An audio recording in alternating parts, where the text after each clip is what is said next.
Utility store की subsidy पर turnover tax आयद कर दिया गया है, जबकि ज़राअत के मुताबिक नवा माली साल दी जाने वाली सब्सिडी पर 1.25% टैक्स आयद होगा।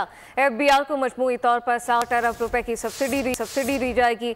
सब्सिडी पर FBR नवा माली साल 1 अरब टैक्स वसूल करेगा, जबकि यूटिलिटी स्टोर को दी गई सब्सिडी को आमदन के तौर पर समझकर टैक्स लगाया गया है। इस मुतालिक मजीद क्या तफसीलात हैं, उमर हयात खान से जानते हैं। जी उमर।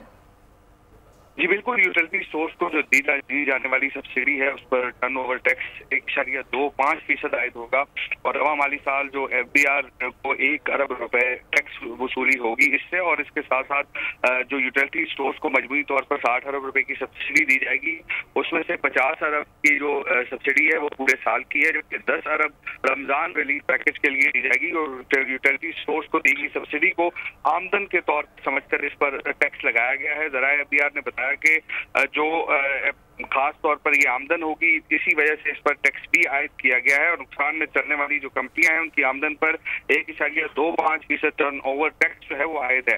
यूटिलिटी स्टोर्स को जो है वो FBR ने गुज़श्ता माली साल यूटिलिटी स्टोर्स के जो अकाउंट अटैच करके 4 अरब रुपए टैक्स हासिल किया था और FBR और यूटिलिटी स्टोर्स के दरमियान सब्सिडी पर टैक्स आयद करने का तनाज़ा भी है और सब्सिडी पर टैक्स आयद करने के लिए जो रवा माली साल का फाइनेंस बिल है उसमें भी इसको शामिल किया गया है। जी उमर हयात खान, बहुत शुक्रिया। सब्सक्राइब करें और बेल दबाएं ताकि कोई खबर रह न जाए।